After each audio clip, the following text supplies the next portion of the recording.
Welcome to the E-Show with Neil Ravin. With over 1,000 NCAA commitments, the EHL is the proven path to college. Turn it up and learn more about the college placement leader at the Division II and III levels. Welcome to the E-Show, presented by the Penalty Box Foundation. Foundation's mission centers around their daily motto: we take care of our own, as they help out all of those within the hockey community who've experienced a catastrophic event. Learn more at penaltyboxfoundation.org. What's up? My name is Neil Ravin, and this is episode number 55 of the E-Show. On this week's episode of the podcast, I chat with Kyle Wallack, the head coach at Albertus Magnus College. We discuss last year's inaugural season for him at the NCAA Division III level and what next step he's looking to see his program take. This week's episode also includes a special shout out to Kyle the Cheese Romano, the son of Chris Cerrella, the head coach of the New Hampshire Avalanche. Our Around the E-Show segment breaks down a strong set of games from this past week and furthers the debate over what division is the toughest in the EHL. As always, we put a bow on this week's episode with the latest update on the E-Crew Fantasy Challenge. I'm joined now by Kyle Wallack, the head ice hockey coach at Albertus Magnus College. How's it going, Kyle? It's going great. How are you, Neil? I'm doing well. Thank you for coming on. This was a long time coming. We had plenty of discussions through text that you wanted it to be your turn, so I appreciate you coming on the podcast now. I know I'm playing D or E or F. I don't know which one I am anymore, but definitely wasn't the one spot. Glad to finally connect with you. So when this pandemic all started back in March, which seems like forever ago, where were things at with your program? We were done with our season.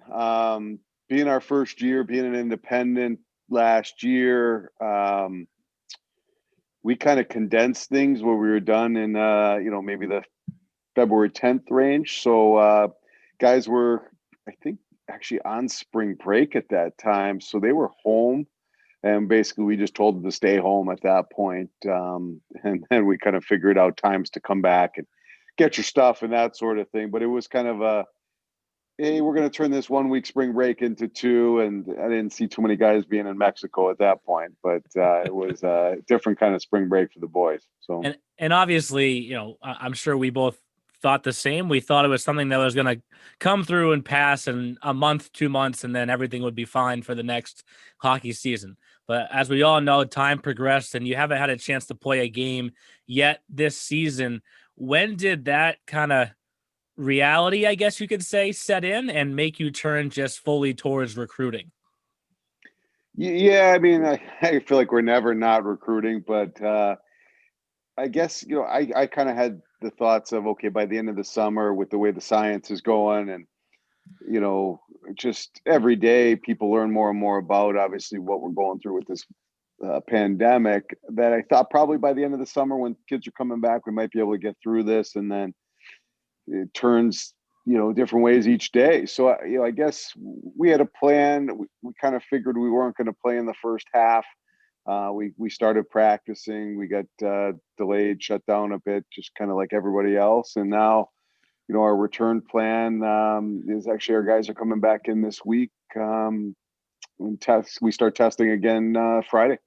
And before we get into that, get back going. Yeah, before we get into this season now, obviously last season you finished with a record of 4-18-2, maybe not as high as you wanted it to be, but I know the conversation amongst the hockey community was that you did turn some heads because a lot of those losses were by a goal or 2 goals, and you were in a lot of games. And as a first-year program, it was impressive in that regard. How frustrating was it to not be able to pick up right where you left off when you wanted to in an August, September, October, and you've had to wait till this point? Yeah, we probably lost every way possible last year with 10 seconds to go, with 30 seconds to go, and overtime off a kneecap. I mean, you name it. I think part of the, we probably lost a few more games than we should have. But to me, it was about building culture and making sure we're doing things the right way, in the classroom, in the community, on the ice. And we'll take a couple extra losses because we played some guys maybe a little bit too much early on. But it was kind of we got to figure out a group of 30 new faces from all over leagues and countries. I think the dynamic changed in the second half for us. You talk about frustration. You saw it in the guys' eyes a lot of times, but we knew it was a building process. They knew it was a building process. But you see the relief almost when we won our first game. But just the enthusiasm and the excitement in the boys, and it was worth something. And at that point in the second half, we started to build. But we were competitive every night. We had maybe one or two nights get away from us, and those were still close hockey games. I know there was one we were probably played our best first period of the year, and we're down 3-0, and you just outshot a team 14-5, and it just, it's just how it happens, But I think you win with older guys. I don't think you win with 30 freshmen, but you learn with them. And we got a lot of guys that you definitely would go to war with. And I think, the stunt moment where we saw our guys this year for about a couple weeks of practice, and you could see not just a 360, we're about a 720 ahead of where we were last year. And just the depth alone, and guys knowing how to get from A to B day one, having an older upper class group, I guess, of sophomores that can help our first years figure things out. So I think that's the biggest hindrance that we've seen. But talent wise, the skill level's up, the depth is up. It's more competitive, but it's just about getting back on the ice and kind of working with these guys to develop them each day to become a group. And how often have the players on this year's team said to you, Coach, could we just start already? Yeah, I think, it's by Zoom and everything else. I think they're tired of seeing me on video calls. But it's just kind of keeping the group together, I think, because you got guys in Western Canada, Eastern Canada, the Western and the Eastern U.S. So we're trying to more do that. I think they've been really good. And, we talk about our controllables that what you can control each day. And that's just working on getting better. And, we're not going to control when they put the ice down. We're not going to control when the state lets us start, or a quarantine or a rule. It's just, you go by what we're being told. And I think there's frustration for sure amongst them, because hockey players want to play hockey, and but I haven't heard much on the complaint part, which is positive. And if you get to play a game, obviously, then that would be a huge plus. Is there any downside, I guess you could say, if it's only maybe 2 games, 3 games, 5 games? Is there any downside to that, or is it just, we still did something? Well, I guess one's better than none. And right now that there's the plan is we start back up. Our plan is to play February 12th. Okay. I think it's a 12-game type season now. We kind of came together as 8 coaches of teams that leagues canceled with. We spend a lot of time as coaches on Zoom calls ourselves. And I told our guys, like, hey, we're working our tails off to get this done for you. You got to do the same thing and take care of yourselves and be safe and healthy, and making sure we're doing things the right way. So, we got a great plan together. Is it going to work? I mean, we're, like you said, we're at the mercy of something that you can't see. So exactly. And have the players want to be ready to go as well. So you're obviously an independent program. I think that probably in a year like this has some positives and some negatives, but overall, is the plan to have Albertus in the future join a conference? Well, we were set to go into the NEHC this year, and that obviously got canceled on us. So we were back to scheduling again. We're still in some talks with them where, nothing's finalized. It was supposed to be an evaluation year, and we obviously didn't get evaluated. So, going forward, I mean, I think it's just day to day of what we want to do.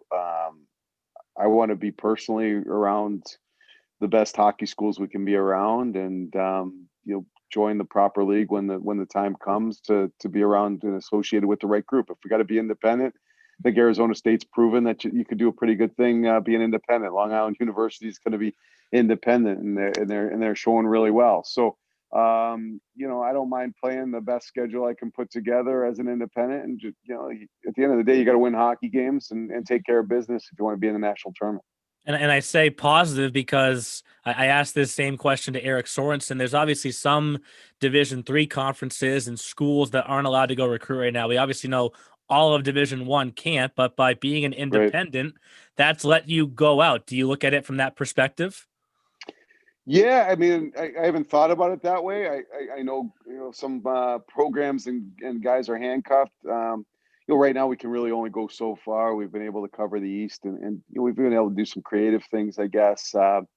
But I think everybody's kind of doing video recruiting now, which I think sucks personally. But it just doesn't show well. Not even just the camera guy, but I watched Coach Cerrella's video the other night that he posted, and he doesn't even show the goal, but it was a great goal according to his Instagram account. So, but I told him I'd give him a pot shot, so that I had to throw that in early. But no, it's a challenge to watch on video. You're not seeing the whole play happen. You're not seeing reactions on the bench, just the body language, that sort of stuff. And personally, I love being in the rink. I think that's home for me. I like having conversations with guys. I think you're always learning in the rink from people. And I think that's been taken away from a lot of us.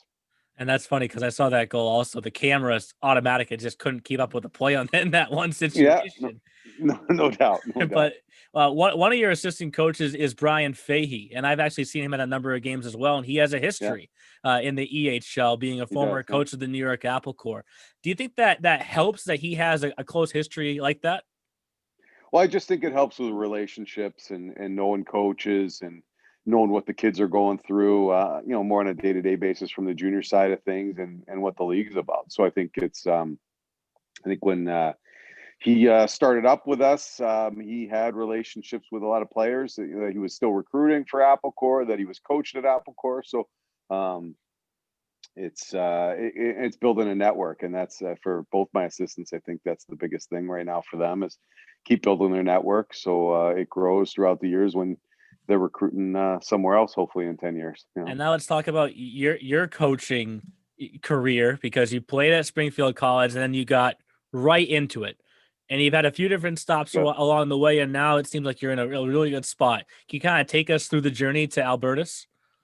Yeah, I'm dating myself now and getting old, but I started right out of college. I was fortunate to be an assistant coach, a goalie coach with my old junior program, which was the Junior Whalers, and it's funny, like just even the relationships from that year.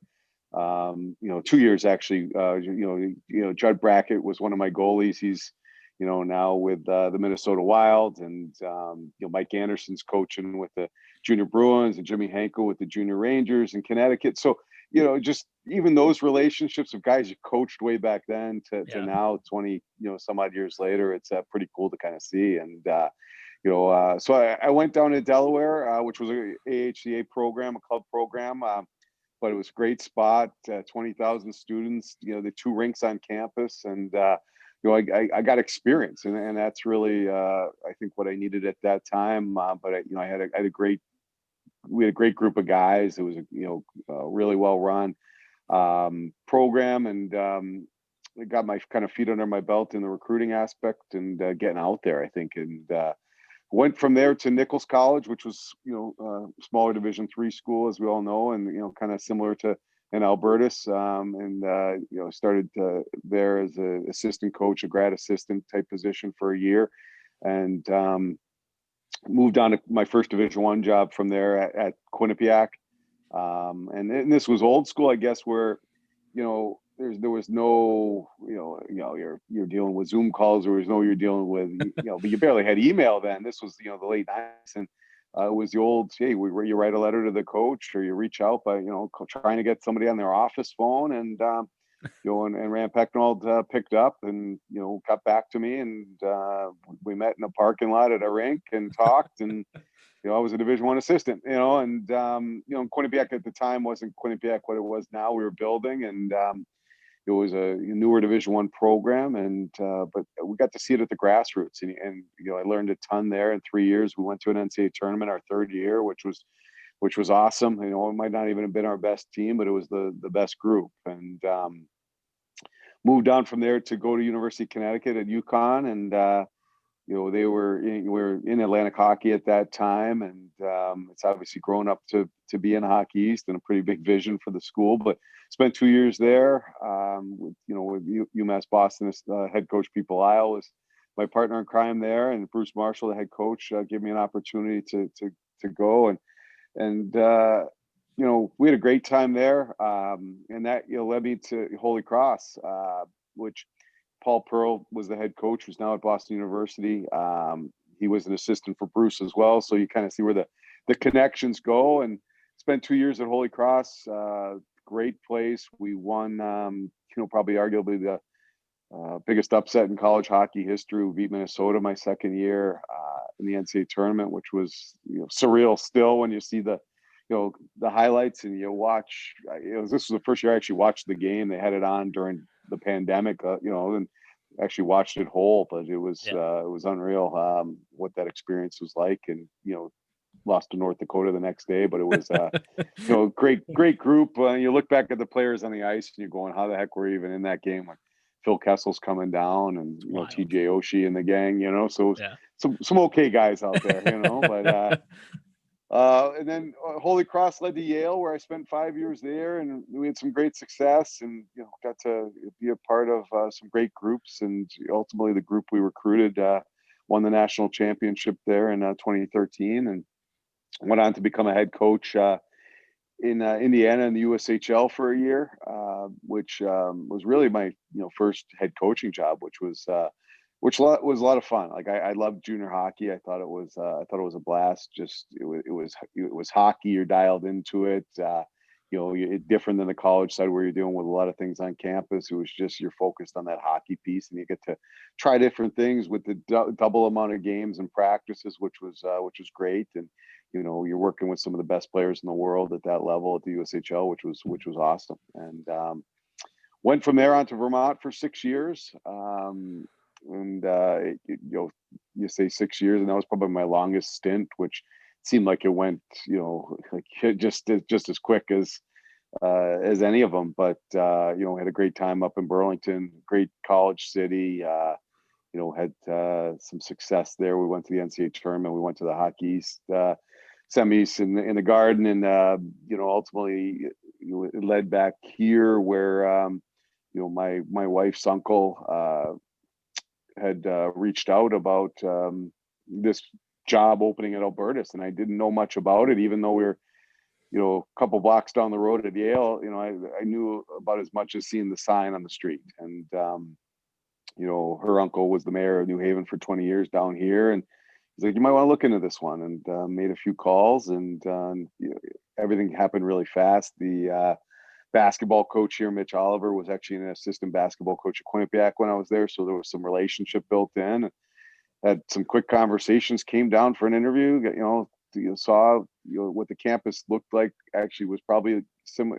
This place looks like Quinnipiac back in 2000, that there's room to grow. And there's a lot we can do here. And there's a big investment from our president on down, who's a hockey guy. And, we're putting a lot of money into it, and, excited about where it can go. And now, we're quickly into year 3 here. And I think the goal day one was to kind of take a group of freshmen and sophomores and build them up. So when they're juniors and seniors, we're at that national level. And I think we're on course to do so. And I wanted you to take us through that journey, because there's so many different names that you brought up that are still working in hockey, right? And there's other connections that you mentioned that you had through a basketball coach. And this is obviously such a broad next question, but I have to ask it because of all the years spent at Division I. What is the biggest difference you see between Division I and Division III? You know what? A lot of it's financial, I think, at times. I think the players are players. Like, I think, obviously the skill sets are a little bit different. It's a little faster, a little stronger, probably a lot more committed at the Division I level.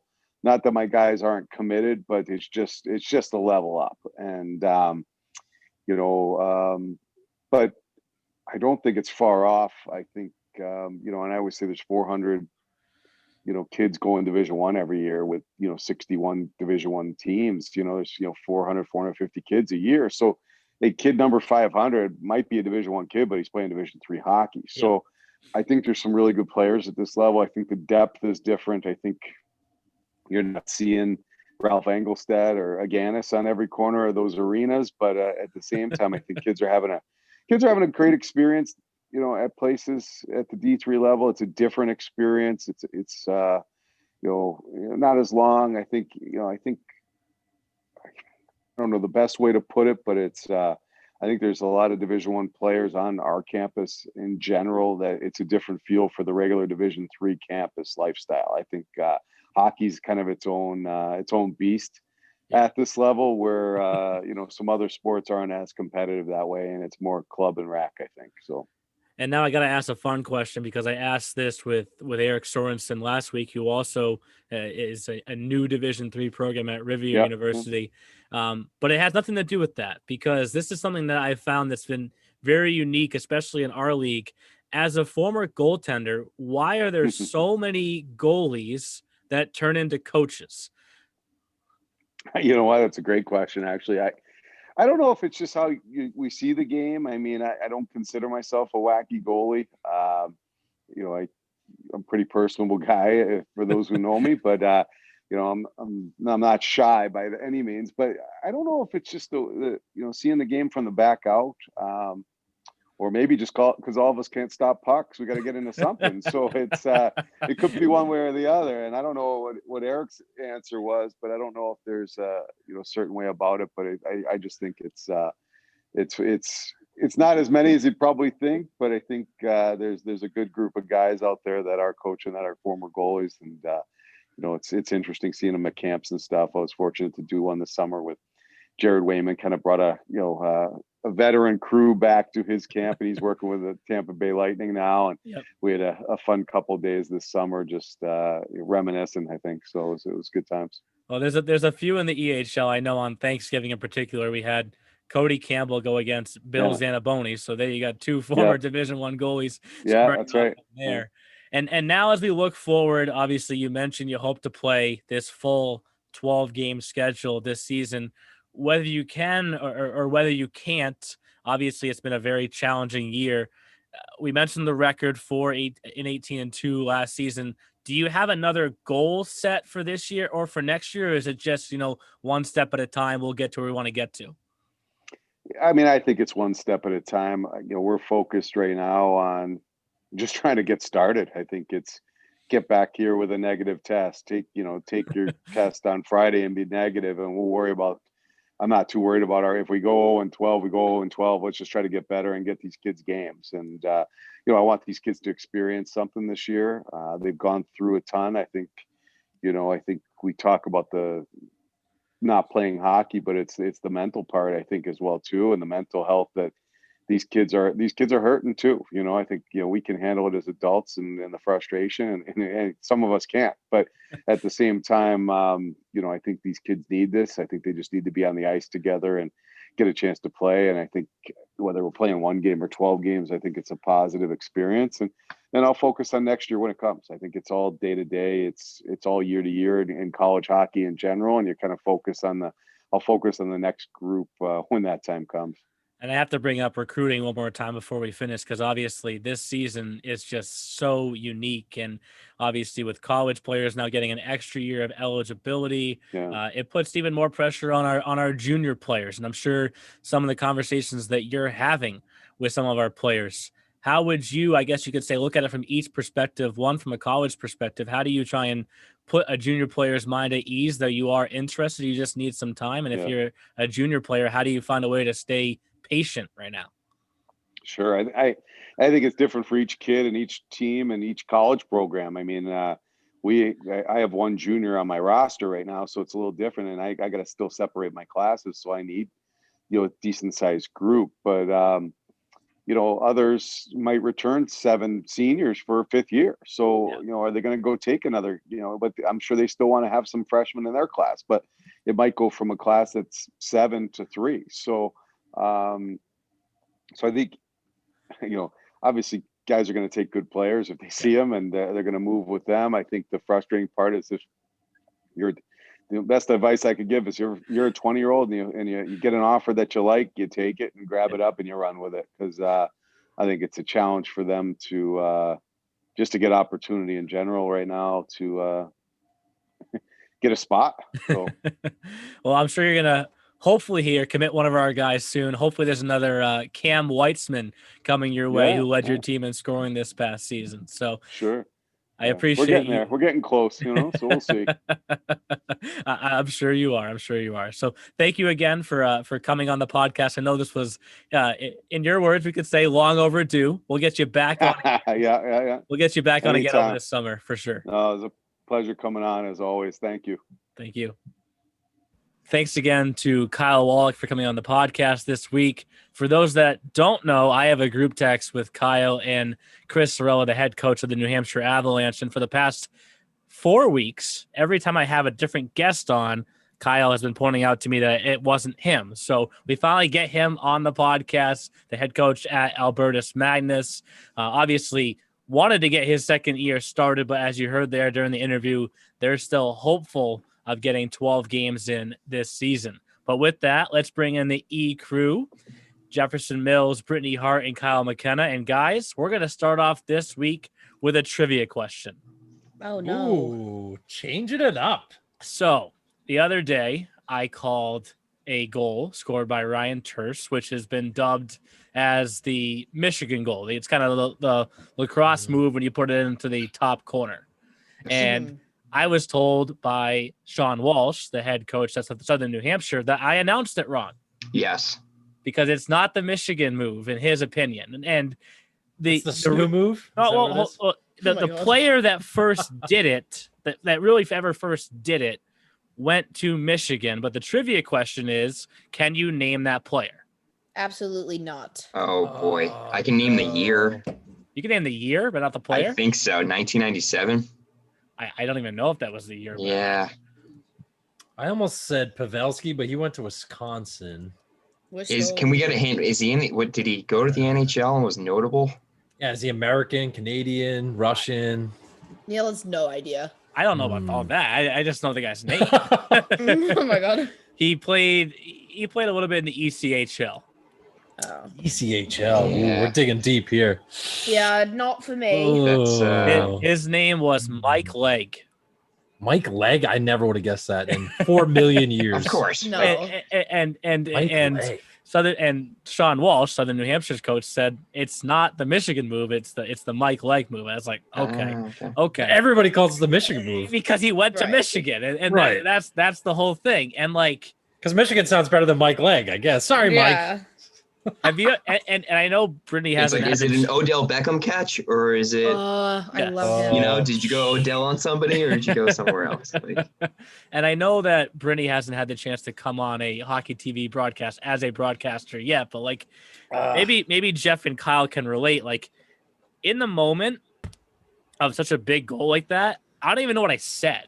Right? I think I would have been yelling. I just shocked me yelling. Who would have thought? Like, great call by Neil Ravin because I get it. It's not as Jeff knows better than I. It's like definitely not easy. It's not Sometimes like you can get a brain cramp, Neil. Sometimes you literally look at it and you're in such awe. You're like, oh, and you want to come up with like those big, like that kind of. Sometimes it just you get like you get mystified by the player's move and the words just don't come out. Yeah, I honestly got a little bit of goosebumps during it, but then I was like, did that sound good? I have no idea. We're gonna have to find out in about an hour or so when it archives. But I thought that's really Wizzies of you. As Wizzies of you, is that good? Yeah, that's like where that originated from last year. I have not submitted it to Bouchergras. I know a couple of the Wizards players tagged like the NHL and Bouchergras, so we'll see. I mean, those are so like hit or miss, though. You know what I mean? Like he probably gets like 20 of those a day and like sees one of them and retweets it. But like it just for me it was like when the Avalanche won the second title, I kind of had an idea in my head of what I wanted to say because I built up to it and I knew it was coming. That was one of those where it was like, what just happened? Like surprise! Like what just happened? You're kind of like, did he really just do that? Did I just see that? Credit to him. And Ryan Terse. Like we're gonna get into it in around the E show, but like that game, like that was the fourth goal in four unanswered goals. Like that was an absolutely wild game. We have so many games that we want to get into, but before we get into around the E show, I did want to take a moment to recognize Kyle Romano, which is Chris Cerrella's oldest son. who has been battling autism his entire life. He's also the biggest Avalanche fan of them all. But we obviously have talked on this podcast so much about the impact that the pandemic has had on us and players in the league and you name it. And Kyle, who they nicknamed Cheese, typically goes to the rink every single day with Chris. Like in a normal year, he goes every single day and he'll watch every practice, be involved in the video, go to every single game. And he's been unable to do that this season. And he just got checked into a hospital where he'd be able to live now for the next at least few weeks or when things can start to get better for him. And I know he listens to this podcast too. So I wanted to make sure that he knows that we're thinking of him. Chris put out an awesome post today. And it's just what's so cool to see is like every single player on the Avalanche commented on that post because he means that much to that team. So I wanted to make sure that we gave Kyle that shout out, that we're thinking of him. I know he's going to listen to this, but with that, let's start breaking down all these wild games that happen, guys, in Around the E-Show. It's time for this week's segment of Around the E-Show. And Around the E-Show is brought to you by the Junior Hockey Podcast, your home for junior hockey news, knowledge, and nonsense. Check it out at tjhpodcast.com. All right, Brittany, I changed my mind. The North Division is the toughest again. Kick rocks. Kick rocks. Kick rocks. I mean, let's just start with Seacoast. All it took was a 5-game bender for Seacoast. So like, now you guys want me to say it? I'll say it. Fine. Who are the Seacoast Spartans? No, I think they established themselves after this weekend. But they established themselves low key. Like, and what? Speaking of Instagram, they're all hashtagging 2021, all the players, because they truly look at themselves as a new team in this new year. And do they? I need to switch to my. Sometimes I know I switch my Insta account to the E-Show Insta, and I just like creep on it. So like maybe I need to go do that after we get off. Yeah. A lot of them are using it. But Jordan, I think even said that in Quarter of the Week too, right? Yes, he was like, "Hey, we look at it as a." This was 2 weeks ago, so if they're still rolling with that, this is something that's their new motto. And it was one of those things where I thought maybe they just had the Lumberjacks number for a few games. The win on Sunday, part of the Granite Cup against the Avalanche, solidified that like maybe they're not the best team in a 3-game series when all is said and done. Like TBD, we'll find out, but they're for real. Yeah, absolutely. That was a good game. It was intense. That was like I think maybe it wasn't. I was trying to think if that was the first time I seen them in person this year. Yeah, Bert, I was going to ask if I think it was. I can't really recall. I didn't get to tune in too much, but I don't know if anyone else did. But, and I mean this respectfully, did the Spartans beat the Avalanche at their own game? Which is a rare thing nowadays, no? Well, or did they redefine it and shut down the Avs? See, here's the thing. When Kyle, when you say beat them at their own game, they won a 2-1 contest. So I would say yes, because that wasn't like a situation where the Wolves have almost got them a few times and it's been a 7-6 run and gun shootout. This was the Avalanche style of play where they just wear you down and you feel like you just can't get the puck past their goaltender. And Wetman's been really good. I mean, he's not Tilton School? He's not the biggest goaltender in this league. Like I want to say he's like 5'9", like 5'9", 5'10", and okay. Mobley had some nasty saves though. Like that could, oh god, I don't know. Like Mobley played really well in that game. Like that score could have been way higher. But like some of the saves that kid made, I was like, sheesh, I'd never seen you in real life either. But like, what's up? He's the backup. I mean, we all know Curious George, my boy, Curious George McMichael, but. I mean, we saw that with the Little Flyers. McLarnon, we brought up last week, was 13-0 for the Little Flyers as a backup last season. That was last season. That seems like forever ago. Yeah, wow, that was last year. Jesus Christ. But yeah, so look at the Avs. I mean, you can give McMichael a day of rest, put Mobley in. He only gives up 2 goals. You lose 2-1. Avs got 36 shots on net. Seacoast only had 24. Looked like a very heavy penalty-filled third period. So Marion Joseph, it felt like that game felt so long, so long. I was like, Jesus, all right, let's go. But see, the Avalanche, like you were saying, the Avalanche that's what they do. They get under your skin and they try to get you to commit penalties, get on their power play, and they get the power play running. But Wetman was solid. Well, Wetman closed the door and Did Wesolek get hurt? Is he the backup now? I think he's still home right now. So, okay. But Wetman's been the one that's been getting most of the starts, and yeah, since they came back, we'll see. Like it's just one of those things where, like I said before, they won all those games against the Lumberjacks, and you think at first it was like maybe they got the Lumberjacks number, maybe they have the Lumberjacks number because Vermont's had to play so many games, but that's like the statement victory to say we're here and we're for real. And yes, They're under 500, but they're 5-0-0 in the second half. And you're doing it with Schupbach hasn't come back yet, too. I mean, you're doing it without one of your better defensemen. He didn't play Sunday, so it's interesting, man. It's really interesting. And like, where do they rank today in that division? I'd probably still rank them third. I think. I would say second, personally. Over the Wolves? Yeah. Ooh, it's tough right Trimble, now. I'm so sorry. It's tough because like they're two totally different style teams, right? Absolutely. What I talked with Brett Trotter about is that defensive core, and I said, "Who's your best defenseman?" I have no idea. Bjorn Schupbach, Tyler Harvey, Michael O'Brien, Nick Labrizzi, like they have so many guys, but then you flip it over to the Wolves side of things, and like that line that we've touched on this podcast before, and I know two of you have each one player. Donnie Feldman, and Ricard Zelensky's, and then like Sergei Anisimov, that I don't think gets as much recognition as he should. Like that neither does Danilov, and neither does he. Like that line's legit, and like that's why I don't put like here we go back to the same thing that we said last week. I don't say that the North is like here and the Central's way down here. I think it's just a slight bit ahead right now because it's cloudy in the North. Yeah, it's cloudy because it's competitive. It's what I see right now. It is though, and I don't think you can take Vermont lightly at all. Like I know that they've had their struggles out of the gate, and you look at the most recent Avalanche game and it says 6-2, but there were.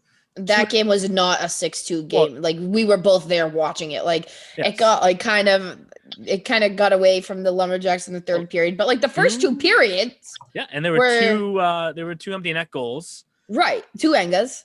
And then what do you call? Here's homework for us. What do you call it when they get an empty net goal or two, and then they get another goal when you actually put the goalie back in? Like, what do you call that? Because mess, I don't know. Like, that's just like obviously not a garbage goal, but that's just there's a term for it. But it's a waste. The word garbage, like it made me think of like it's like a consolation goal. Well, it's like when you're watching a football game and the score is 28-14, but then they throw a touchdown as time expires, and you're like, okay, I guess garbage 28-21 now or whatever, and it's garbage time, right? Right. So like your stats. That was a 3-2 game. Like that was a 3-2 game. Like, and it was a good game. Yeah, I mean, it's gonna be interesting to watch because obviously whoever comes out of that division, they got to win 2 series to do so, and those are gonna be great series. You know what I was also going to say too, you're allowed to, I feel like it's only fair that the strength of the standings can change week to week, especially right now when you're seeing all these teams load up and add new guys and get rid of guys, and they're still figuring everything out. I still think you're allowed to see the, strength of schedule. Teams are just hitting their stride. Some are just hitting their stride. Some are going backwards that were better before earlier in the season. So I honestly think you're allowed to say, okay, this week we think the Central's bigger. I know we're going to hurt some feelings, but I think that's allowed to change week to week based on how these teams get better or decline. Wouldn't you say? Yeah, it's a good transition because in the Central, on this podcast last week. My God, I'm emo about this topic. We pointed out how the Chiefs had 2 games against the Rangers and 2 games against the Express in a 4-game set. And then they went out and won 2 of those. Right. Like, oh my God, they're legit. They're a good team. Now, what I'll say is like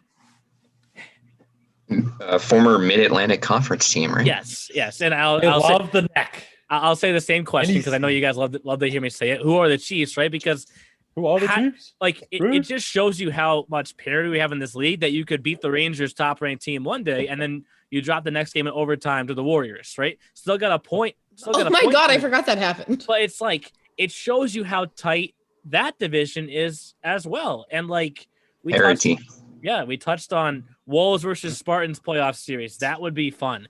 The potential playoff series that we have in the Central are awesome. Like if the playoffs started today, right? What would it be? Walpole faces Valley in the first round, which don't sleep on that because Valley does have one win against Walpole, right? Mm-hmm. You have the Chiefs versus the Railers, and you have the Seahawks versus the Wizards, which took place last year. Like, oh my gosh! And Jack Johansson scored that grotesque goal to win the whole series. Like those two teams hate each other this year. They're getting under each other. There's some beef. Yes, they're going back and forth. The Wizards and the Seahawks every game that I've seen them play. And I want to touch on the Chiefs more because now it's like, what do you do down the stretch here? So if you're some of these teams, right? You know that one team in this division gets a bye. You know that. Do you start to look at who you may potentially line up against? And when I say that, I point out things like, for some reason, the Railers up until the other day had the Wizards number. They had won 4 of 5 against them. But on 2021, Wizzy said no, thank you. Yes, but on the flip side, the Express have had the Railers number all season long. Do you just play things out and see who you get when all is said and done? Or do you try and position yourself in a way knowing that, hey, if we drop back a spot, that matchup may be better for us? That sounded like some like Cody-ish from last year type situation. I think that's kind of. I don't know how I feel about that one, Neely. That seems like a stretch. Just play the games, focus on what you got in front of you, and timing. Move on. Timing is everything. That just sounds like if you're going down the roller coaster, how do you get back up? And plus, you don't know what anyone else is going to do, so you could screw yourself over way more than you help yourself. Like we're not trying to win a lottery pick here. Right. Oh, if anyone wins Mega Millions tonight, hit my line. Please. If any of us win, we'll all share. I guarantee it. I'm buying a team, and I already know who my coach is and what the team name is going to be. I won't expose. Golden Knights. We're all gonna own a team if we. Yo, seriously, who wants to come play for me? I'm gonna be stealing all your players. Get the trade forms in. We're expanding. That's large. Tampering. That's not tampering. No. Just going back to the Chiefs, though, a tough loss today to Valley after just saying these guys are legit. Tomorrow they play the Railers. This is a team that you've been high on. That's not easy. Back-to-back days, a tough overtime loss. We're kind of not pumping your tires, the Chiefs. We're giving you credit, but is this Railers team going to give them trouble tomorrow? And plus, they played BJR like the other day. Like they had one day off. I'm pretty sure they had a day off and then played. And now they're going to play again tomorrow. Like the Chiefs say, get up, if you will. That was the first time I got to see Coyle Bankoskis in person. If you haven't seen him in person yet, he's the fastest player in this league. Where'd he come from? Sorry, I don't mean to be rude. He was the player that led the NA3 in scoring last year with like 130 something points. This is the guy we were talking about last week, right? So he's for real. And then he went to the Boston Advantage NCDC and ended up him and Jager Benston, who we've talked about, were the Jagger, he's literally not foreign. He's from Linfield. Okay, relax. Sorry. Or his parents. Michael Cabrat from Lafayette? Oh my God! Shut up! It's Jagger, like Mick Jagger, moves like Jagger, not Jagger. Chill with that. Oh my God, that was embarrassing. They were the two best players on the team there today, like by far. Every time they were on the ice. Once again, when I say somebody's good, don't think that like the little blonde broad's talking who doesn't know what she's talking about. Who thinks? No one thinks that. Plenty of people think that. I'll tell you that for free of charge. No one in this Zoom call, but plenty of other people do. So this week's Fire Takes. Don't think that I'm stupid. Neil just said that my boy Yager, aka Jagger, relax with that. It's good. So, anyways, moving on. Why does everyone think Elite Prospects just sponsor Brit's Commits? Because she lives on the web. They can see, they're like, this girl's on our website 5 hours a day. Whoa. They probably have their stats pulled up, and it's like, what are all these numbers we're getting out of Framingham? Why is this always on our site? So Brittany's ads on all of social media. You go to Instagram, Twitter, Facebook, whatever it is. It's just like Elite Prospects. Like, you know what I mean? What we'll do, Brittany, is if like things like totally explode with Brit's Commits, I'm going to tell Elite Prospects that they have to change their profile picture to you for a day. Oh, as long as I get to pick the picture. With like a crown. Wait, speaking of my crown, first of all, we didn't set the banner up this weekend, so I never got my headshot picture because I need a photo of me that's half professional. B, my we like never take pictures in front of them. I never have a headshot. B, have you seen Kyle, this is for you. Have you seen my logo on Fantasy? Yes. That is okay, because there's 2 queens on different fantasy. There's like 9,000 queens in our EHL fantasy. But okay, so I've seen it. It has the crown. Who did that for you? Was that you? No, yeah, I did it myself. Yeah, it's that is very fitting. Actually, so I anyone like that doesn't know, my logo on our NHL, not this EHL fantasy, NHL fantasy is the EHL logo, and then I put a crown on top of it, and my name is ESHO Queen. Are we shocked? Is anyone surprised? Also, am I screaming? My headphones are noise canceling. No, you're good. Okay. Nah, it's like normal tone for you. It's yes. I still think on this podcast we all care a little bit more about EHL fantasy, tiny bit. No, I know. I didn't even edit my lineup from last week. I couldn't tell you who I have. I don't know. In Queen Ass League. What a name for that league. Queen Ass League. Wait, that's what it is? We have 6 It's half EHL, it's half Justin's friends. Yes. Oh. We have us 4, Coach Cody Campbell, and Justin. And a shot at me for one slip up I had on one broadcast ever. But moving on. What? Wait. Oh yeah. Oh wait, hold on. One quick thing back on the pronunciations. # hake like rake, Neil. That's my God. Hake like rake. Hake like rake, not hack. That was an epic one. We're here with Rob Hack. Oh. And then that's the best part about Brittany. She just you got it wrong. It's like, I know. Okay, I guess we're gonna start. And then she likes to put that down and make I'm pretty feel it. And then after that, I think he got sus speed or something, and that's when I would scorekeep at the Den, and Tremble was like, "All right, so obviously you know that Rob Hake is suspended today. I need you to just annoy the living freak out of the kid because he should not be suspended. So your mission today at the ice is to just annoy him the whole game." I was like, I am the perfect candidate for that. Sign me up. Hey. Oh my God, Jeff. Love it, Jeff. Love it. Me walking into any rink, strolling into the Chelmsford Valley Forum on Saturday night. Andrew's like, "What are you doing here?" And I'm like, "I'm just here." You're like, "This is my castle. You are all my peasants." You're all skating in it. You're all skating in it. But when you move down to the south, following the Rangers' loss to the Chiefs on Monday, we're not talking about it. Okay, well, I'm just pointing out something about the Rangers don't lose. They always score 19 goals. They don't lose. Right. Well, never do any wrong. We're not talking what about makes it interesting is that now, in a way, opens up a door for the 87s, right? Because for regular season champion. I don't know why you have to use that tone out of all this. This is something serious that we're talking about here. I know they're gonna win. I already said that they were gonna win. We agreed on this. Dude, no, I know. I'm just saying. I'm a little games. Does that mean that I do love the idea? Just kidding. Roll 7s.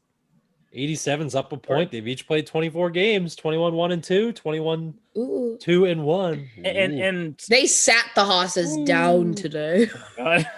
Oh, New Jersey? Yeah, I did see that.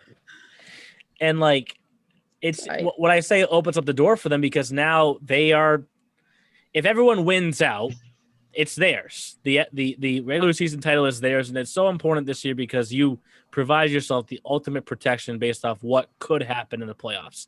Honestly, I think that they are the top team down there to win their way through regardless.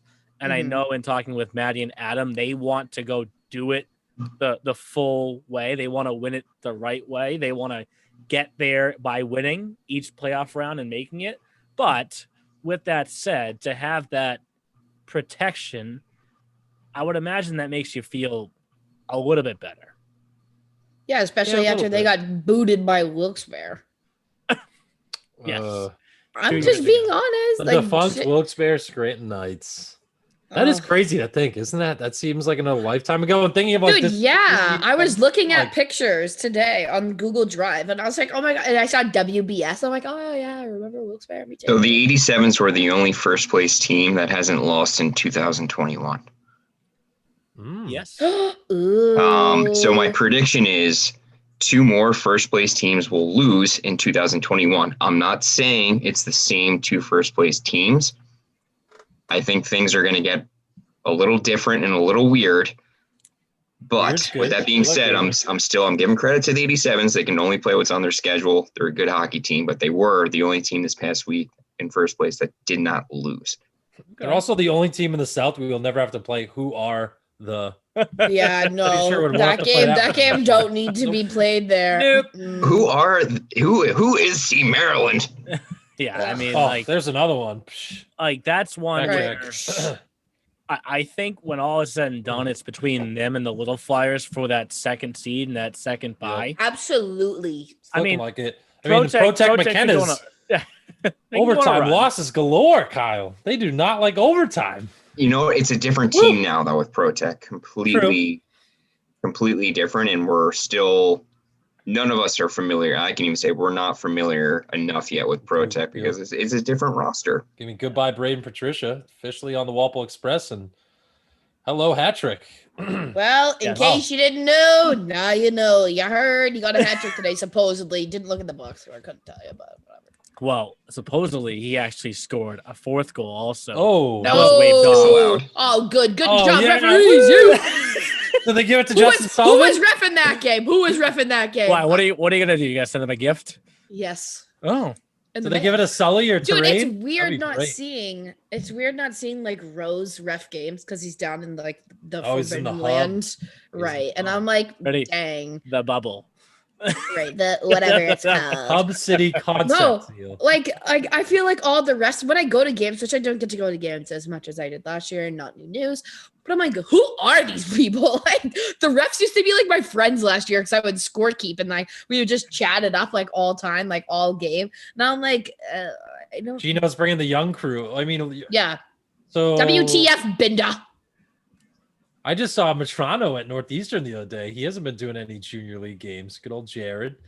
He's So it's another ref question referencing broadcasters.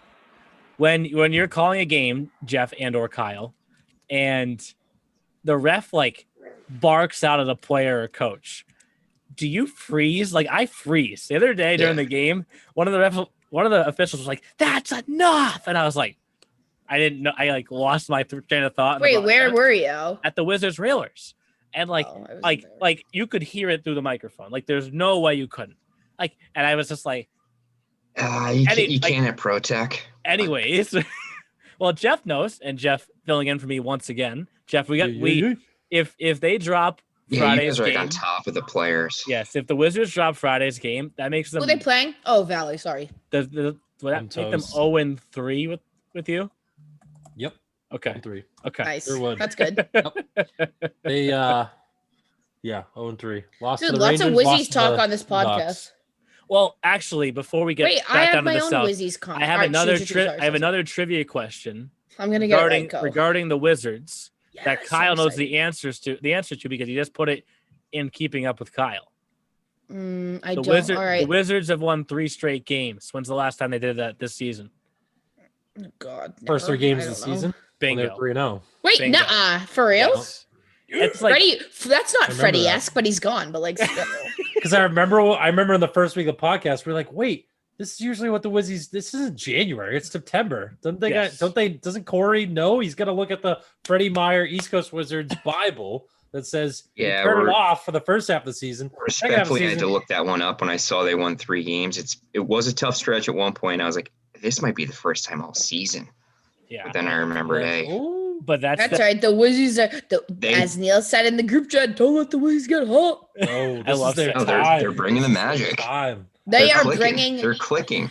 Has Freddie snuck back in the locker room and he's just like sprinkling his Freddie Meyer friggin' dust. Fairy dust. Cheese. Freddie fairy dust. Ooh, that's good.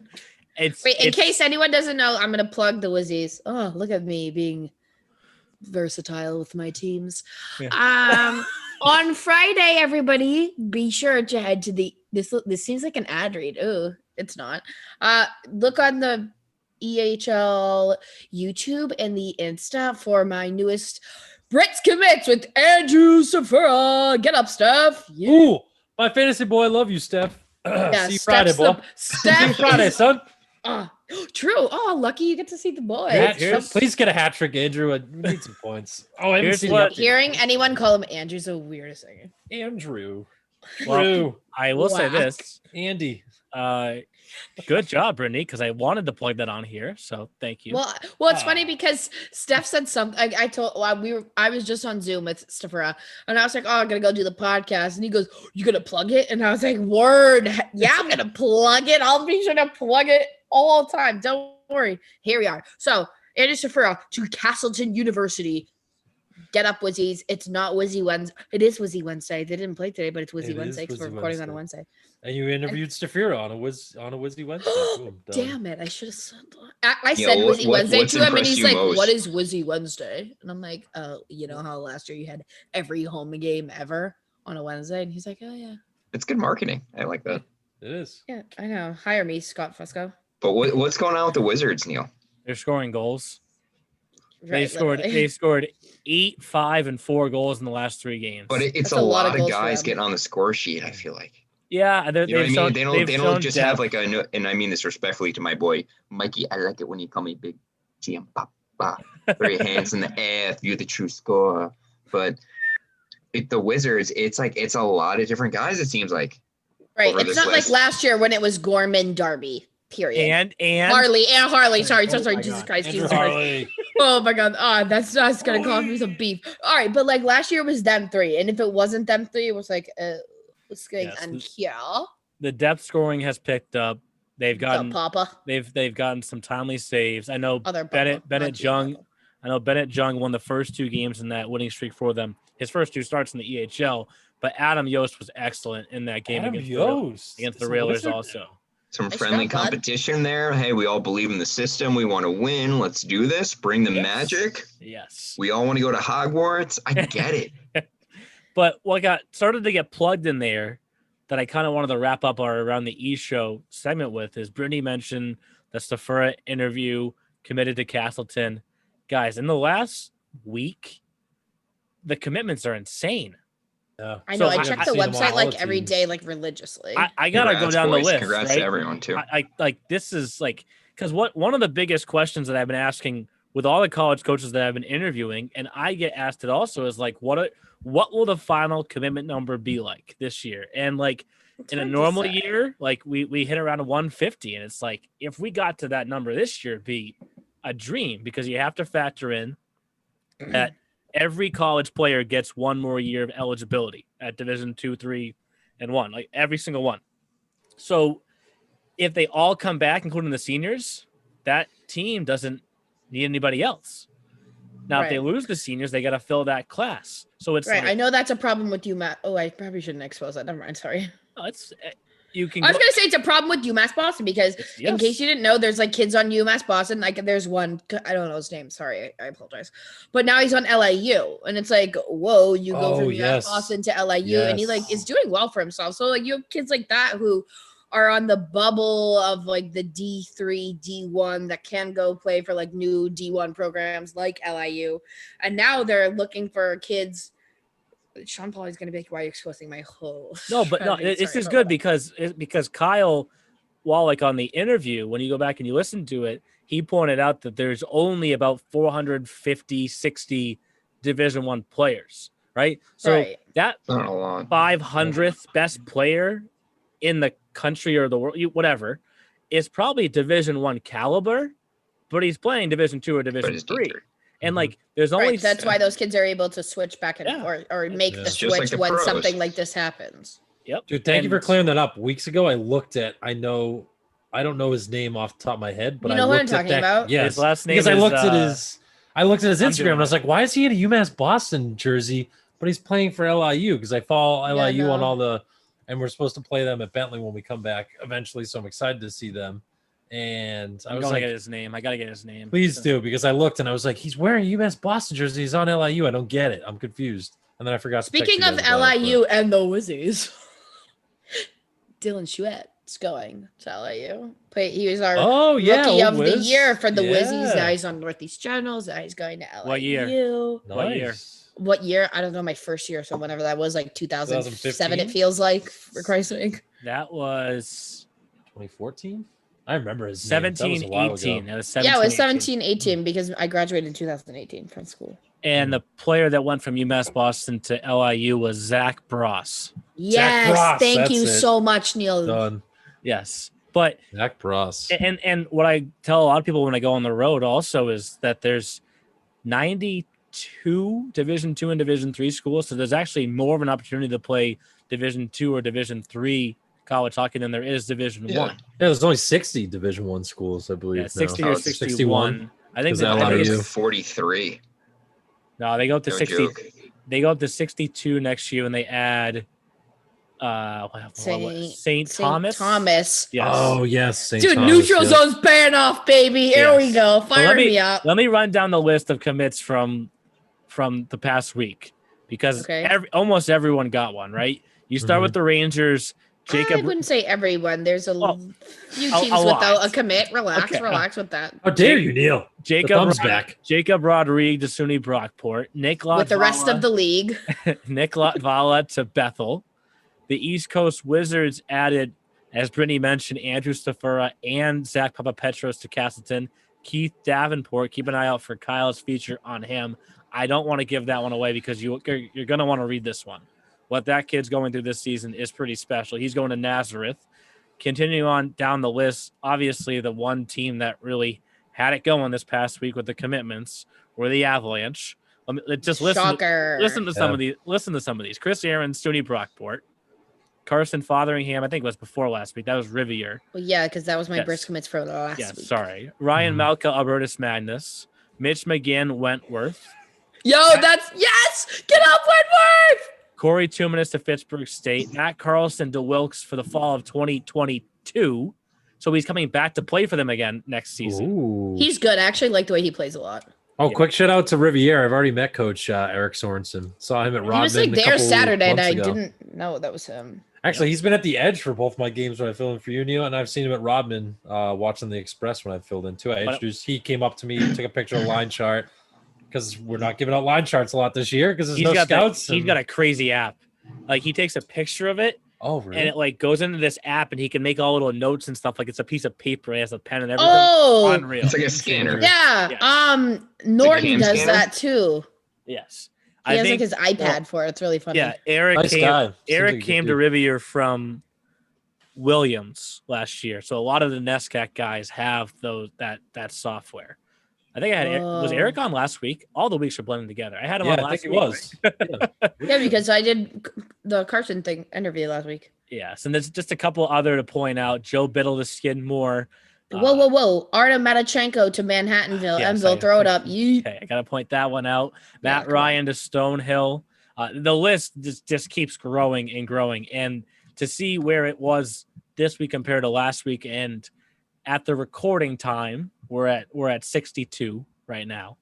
And maybe 150 is out of the picture, but hundreds are within shouting distance. Over 100 now. I would say. Oh, absolutely. 125 if we can, and it at times this season it's been nerve-wracking for sure because we have a league that has a lot of age-out players that come to it, and they come to this league because they know that the next step is college hockey, and we want to provide that to them. But in a year like this, it's I wouldn't want to be an age-out player. No, but sometimes I have to double as an advisor and like trying to help people this year. I'm like, oof, this is like low key, high key, kind of hard. Like, I'm not gonna lie. Britt, the advisor, I do it all, folks. Oh. She's the services can be rendered. The lady of many titles. All right, Britt's commit. Look, I help the people get committed. Britt's commits. Yeah, let's go. You want another title too? If it's like good, yeah. If it's not, no. The current leader of the E-Crew Fantasy Challenge. I'm still in first. Yeah. So with that, fire me we didn't even get updated yet. This is gonna be a surprise to all of us. Okay, go ahead, Neil. I know he didn't get it. Okay, it's time for what to watch for. Before we wrap things up, here's what to watch for this week in the E-Show. And with that, it's time for the eCrew Fantasy Challenge, brought to you by Bertucci's Brick Oven Pizza and Pasta, your home for authentic Italian dishes, catering, and group dining. Check out their party pizzas and specials at bertuccis.com. Yes, you're still in first place. I would like a point total reading. Thank you very much. Yes, because here I come, folks. Oh boy. Oh no. So Brittany is in first place with 644.8. And that's with the Rangers loss. 634.8. 644.8. And the Rangers lost the game. So imagine if they had won. Cheers, Crow. 30 points behind Brittany is Jeff at 614.8. She's 30 points ahead of me now. Damn it. And I'm about 20 behind that at 593.4.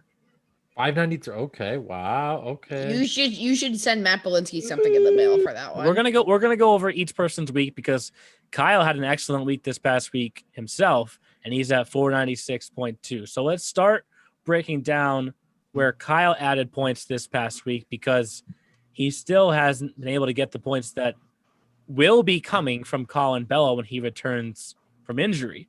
And he didn't get anything from Nick Swain yet, but to get to that 84.6, I think it goes without saying that we have to recognize Mikey G and Papa.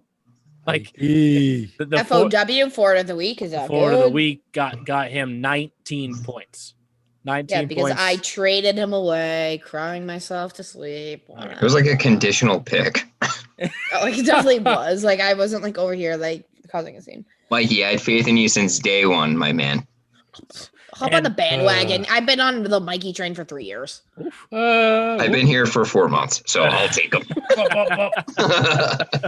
And another one to point out for Kyle is Michael Leva, who was excellent for Kyle in December, right? Remember, he put up 35 in December. The Apple Core return on Monday. So, and they have a busy stretch. I would venture to guess when we trim things down to 642, based off how many games the Apple Core have to play, not telling you what you should do, Kyle, but I would keep Leva. No, I have faith in Leva. I've never questioned about dropping him from the organization of mac and cheese. Still have to acknowledge Denny's. I mean, this guy is still putting up points like G and Papa, so I appreciate that. And how about Tim DeBoard? Yeah, Tim DeBoard. Another 87s guy. He's making his way up the leaderboard, too. Yeah. He's in the top 10 for scoring. I heard Leva was eating the Australian pork chops myself, but I don't know. He's eating something good because that kid is lighting it up. And I didn't realize. I looked at the stats today. Zach Simon, number one. We all had a chance to grab it. He's not stolen. I know. We're so Simon dumb. and Garfunkel. Damn it. Oh, I want to say so many swears. I don't want to get to myself yet. I had the best week this week. Wow, you're so humble. It's crazy. Tiny violin. Not the team. Oh, Neil's But tiny violin. Another to point out, other 2 players to point out for Kyle. You mentioned Tim DeBoard, got 11 points for him this past week. Jason He Gordon, needs like a shout out for his Instagram handle. Tim DeBoard's Instagram handle is Home Debo. Like, how good is that? Yes, but what's the best one of all time? It's not his Instagram name anymore. No. If that's who you're talking about. He changed it? Are we talking about the same person who played on the Walpole Express as a netminder? Yes, Max Flynn changed it? Yeah, now it's like literally like Max Flynn or something. Oh my god, it was like it was DJ Diabetes or something like that. Like it was it was DJ Diabetes. But come on, Home Debo, like that's good. It's a good one. All right, anyway, sorry, moving on. Who what? I also pointed out how Kyle got to add Jason Gordon because of an injury he had on his roster, and I think quietly got him 11 points as well this past week. Good pick. I was looking at him, but Good pick.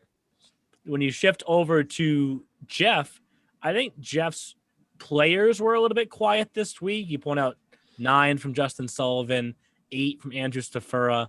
But where Jeff hold on. Dominic Chirico, defenseman of the week. I can't skip over this. Got Jeff. Let's call him by his real name. Dominic Honey Nut Chirico. And he is a TikTok star. Big TikTok. Not as much of a TikTok star as Robo Too Smooth, Romeo Terrain. But come on. Maxie, Captain Maxie, and Dom make some good TikToks, and I sent them in the group chat. Sorry, dude, boys. Dom going over all those different pictures of everybody. Like, hey, we get it. Your professional hair. Okay, moving on. Like Max is awesome. hey, we get it. You pull every broad. Like, oh my god, love that one. But Neil, you were saying Dominic Shriko got me what? 13 points because he had defenseman. Yes, and Jeff leads the way in the bonus points because he had. Course. 2 goals, 2 assists, a game-winning goal, which came. Was it against Walpole or the Rangers?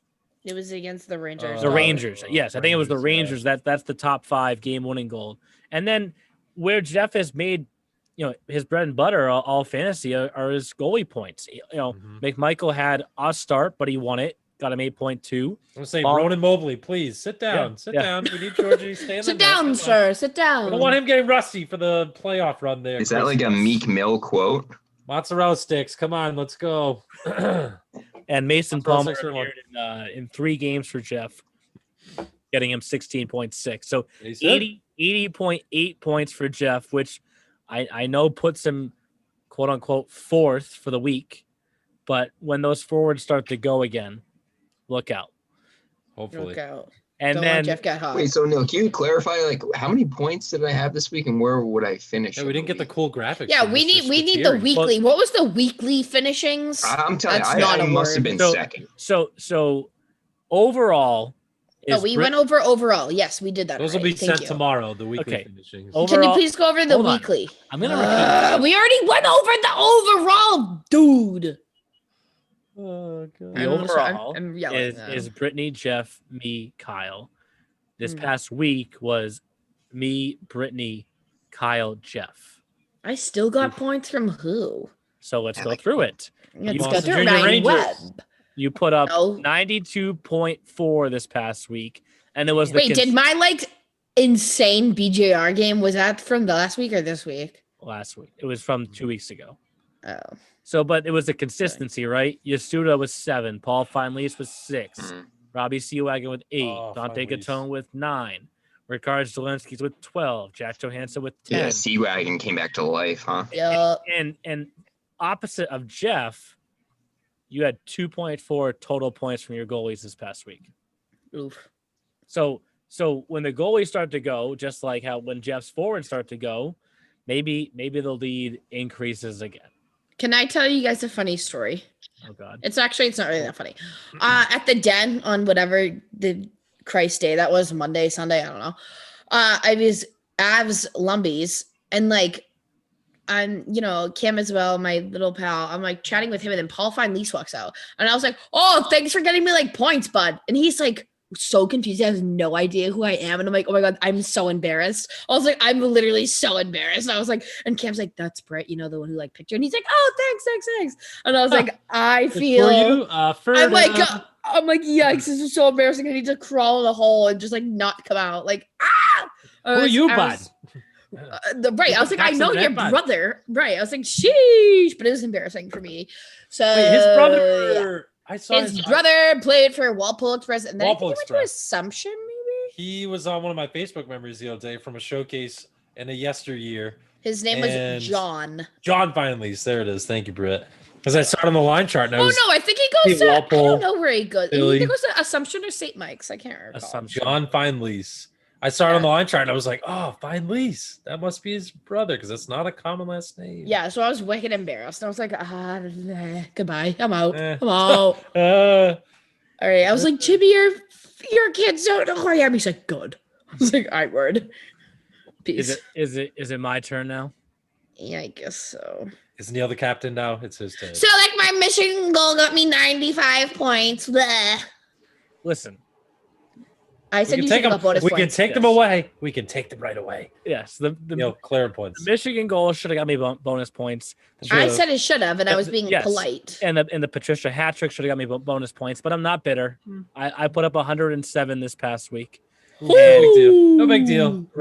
Ryan Turse, 11. Dante Terramani, 11. Scott McGraw, 12. JP Mella, that bonus win against the Rangers was huge. That was 44 saves, 11.8 points. And then Patricia played one game. Patrick with the power play goal. Still ranked in the top 10 for scoring. Yeah. Woof. 10 points. Yeah, and then, of wolf. course, the leader of my fantasy squad. And hopefully I can find a way to get a Walpole Express signed jersey when this whole thing is said and done. Zach Simon. You can just text your best friend. Dude, I want one too. His parents are cool. Met his twin sister. Oh my God, the dad is a Nasty. beauty. Dad's Did you the meet man. the dad? Yeah, I met dad, mom, twin sis. Oh, no Oh, way. The sis was yeah. out? Yeah, because I told her I have a twin sister too. She was like, "Oh my God, that's so cool." And I was Wait, like, isn't the dad like an absolute icon? really nice guy. He is so. I told you when he was like, I won't say it on here, but I told you when he was Minnesota. like, did I tell you when he was like yelling around the rod one day? I think you did, but I It don't had something to do with me remember. being tagged in a commitment tweet. Oh, okay. I think I remember Right. that. So now I have a question for you guys to figure out how we want to handle the next 2 weeks. So obviously, the next fantasy week goes from the 21st to 27th, all in the month of January. No issues with that. We can still keep going forward with the 12, 8, and 3 that we have. So We're the trimming. whole line chart. Yes, we're trimming it down to 6, 4, 2 after that. But the question is, the month of February begins in the middle of the next fantasy week. So if you pull up your calendar, that next fantasy week would go from the 28th to February 3rd. Okay. Are you okay with going from the 28th to February 3rd, or does it hit January 31st, and on February 1st, your new fantasy lineup at only 6-4-2 has to start? No, I think we should Well- start with a fresh week. Yeah, fresh Fresh week. week. A fresh Fresh week. fantasy week. Yes. Right. Meaning Correct. we Not run- a fresh me- real meaning- people week. Meaning there's 2 weeks left to get every point you possibly can with as big as your rosters can be right now. Then we cut Yeah, down. Absolutely. I'm trying to like come on, run it Oh, back. Neil's like, okay, you're just gonna let me walk back in the door, take my first place crown, and No, sir. Hey, there's a lot of players to watch out for. The Yep. Apple Core have For 4 all of games us. next week. oh yes, The Apple Core I have who? I think I still have Ruskowski. I hope. You Or I do? got Callanan. My new guy. I've got a Leva. I've got a goalie. Yeah, let's go core. Yeah, the points are still going to come. They're going to come in a big go. way. Let's go Rangers. Let's go, Mike Lazazara. Triple Z. I said it right, Coach. I know I said it wrong at the showcase, and I told you last year I was going to get it right. You did. That was good. Good. I practiced all off Yay! season. Yay! Woo! All Another right, so games on the docket for this week. What's up? another Lots of games. game, a full week of games, and we'll give you a couple to watch for before we wrap things up here. And I think there's probably a game in each division to keep an eye on. I All right, guess. let's hear them, dog. Well, you want me to- Jack's Avalanche. Are we each gonna pick Twice. one? Is that what we're gonna do? We're each I, gonna pick that, one? I have not looked at the schedule. Like I haven't had time. Okay, well, I'm watching for the game that Jeff is calling on Friday, which is Wizards versus Warriors. I want to see if the Wizards can get their 4th straight win. I can't wait to see Ryan McGrath and Andrew Andrikopoulos. Haven't seen Oh them my all god, year. We'll dude! be You like, should have "Ah, seen them what's on up?" Saturday. It was so funny. We'll be socially distanced and masked up, so no one has to worry. But Wait, mask up. excited to see. I don't them know. across the I don't way. know the games to be quite honest. Let me like take a quick viewing. Everyone, please be on standby. Jack's Avs twice. Jack's Spartans. Those are Jack's both interesting Avs. matchups. The Chiefs just are wanna see busy again, right, Neil? I would imagine true, so, too. yes. Yeah, they're Yeah, playing I mean, Walpole again. Chiefs are Railers. technically playing today against the Railers, and they're going to play Walpole. How about Core Um, Maryland and down south in Kyle's neck of the woods? We were saying Core getting a lot of games in, and they're getting guys back. And Who plays the day that this drops? Sorry, I'm speaking out loud right now. Not interested. Thursday. Oh wait! Oh my God! It's a party at Toby Keith's. Rangers. Oh, I Hawks. hate it here. If anyone doesn't know, I don't know what that's from. I think it's from TikTok, but like I hate it here. Like I just want to be on Cape Cod thriving, and I will be doing the complete opposite. Damn. Oh. Little Flyers 87s next Wednesday. Ooh, get up for that's a good that one. That's a good That one. is a Absolutely. potential South Division Finals preview. Yep. Yeah, that's actually. Let's see what the Little Flyers are made of. They've climbed Right, back up what's the up? standings. They got McGraw. They got a lot of guys clicking. Jakob Scott Kubik. McGraw's good. How we doing, Jakob? Ooh. Hoobs. So a lot of games on the schedule this week. Be sure to follow every box score online at easternhockeyleague.org. And as maybe always, Kubik gets me a bonus there, Neil. Sorry. You took I don't him? know. Does he take down the 87s? Yes, Maybe. he did. He did take him. He did. All right, Let's go, Jakob. Shake it up, baby. And every game, of course, is on Hockey TV as well. So enjoy the games, guys, and we'll talk to you next week. Sounds Adios. good. See you, crew. Thanks for listening to The E-Show. Learn more at easternhockeyleague.org and follow us on Facebook, Twitter, Instagram, and YouTube.